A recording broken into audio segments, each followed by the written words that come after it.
The other thing that has been coming up a lot is the inverted yield curve. Whether people know what that is or not, it's been in the news, and so we get the question, what's up with the inverted yield curve?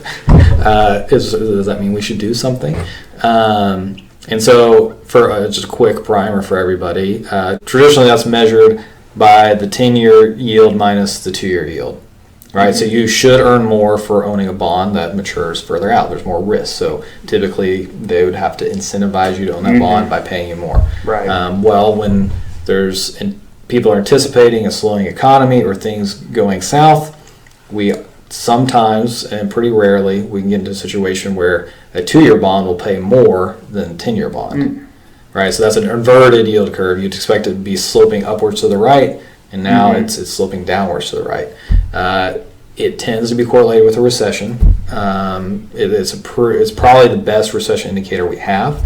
But the caveat would be, I would say, investing and the return of the stock market is different than the economy.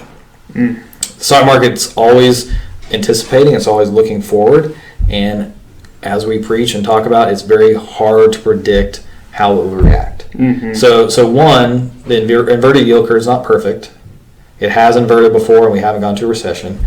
And then even when it does invert and we go into recession, the actual performance of the stock market is very hard to predict. And I picked out one example because we could go through every single one. And I'm sure everyone would be slightly different, and that's what makes it so hard to predict. But end of 1988, beginning of 1989, the yield curve inverted, right? And we did end up having a recession. So people say, yes, it predicted a recession. That recession hit, it was about a year and a half later. So it was July of 1990. Okay. So a few things I'll point out. First is if you saw the yield curve invert at the beginning of 1989 and you said, we're headed for a recession, I'm getting out. Do you think that would have benefited your portfolio? I'll put you on the spot, Jordan, or hurt you over the next 6 months?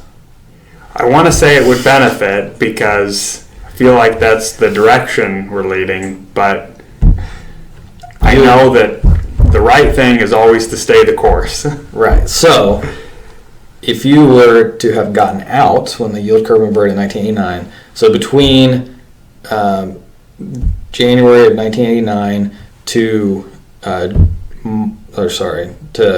the summer of 1990, which is when the recession officially started, the S&P returned about 35% total return. So there's that. If you had gotten out when it inverted immediately, you would have missed out on 35%. We did end up having a recession, and the market was down for a very short period of time. So from July of 1990, so right when that recession started, to about, so the recession was about 9 months. Okay. So about 4.5 months in, about halfway in, the market had about a 15% pullback. But by the time the recession officially had ended, the market had fully recovered, and over that 9-month time period returned about a positive 7% return. So I'm throwing a lot of numbers out there. Right. But if you heard that and you thought I could have timed that, I have more power to you. We have a job opening for you. Please come down and apply. But all joking aside, it's almost, you're going to do more harm than good when you try to make investing decisions based on predicting what the market's going to do. Right. I hope we don't go through a recession. We technically went through a recession during COVID. We barely felt it, and sometimes that's what a recession is like. And so, again, your plan and what you personally are trying to accomplish should dictate how your portfolio is managed and the risk you are able to take. Not what we think is going to happen the next 3 months, 6 months, a year in the market. It's just not a investment strategy that works long term. Right. Yeah. I think it's like a good analogy is, you don't move somewhere because of weather. You move someplace because of climate.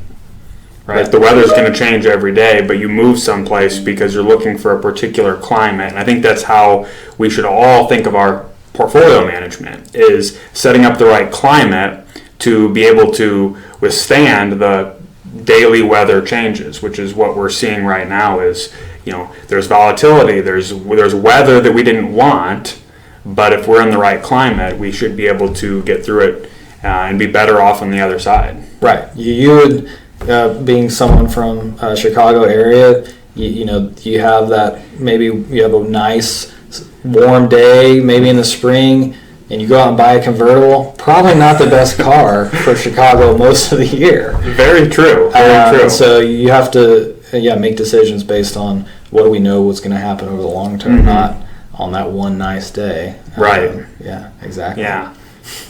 Well, this was a little bit longer video, but a lot has happened in the market this year. Yeah. And so we wanted to give everyone kind of our thoughts, give you an update on what we're seeing.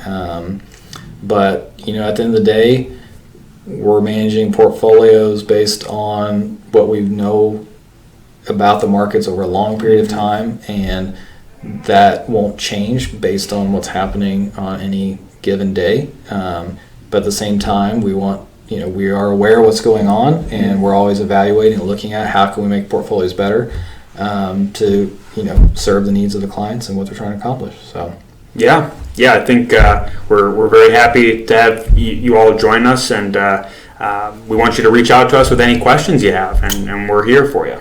Yeah, if you've made portfolio decisions on your own, and maybe don't know what to do now, or you've done something you don't know if it was the right decision, definitely that's a time also to reach out to us, and we're happy to, if you're not already working with us, we're happy to take a look at what you got and hopefully help you have a better financial outcome. Yeah. So that's all we got for today. Thanks for joining in, and we will be back with you sometime soon.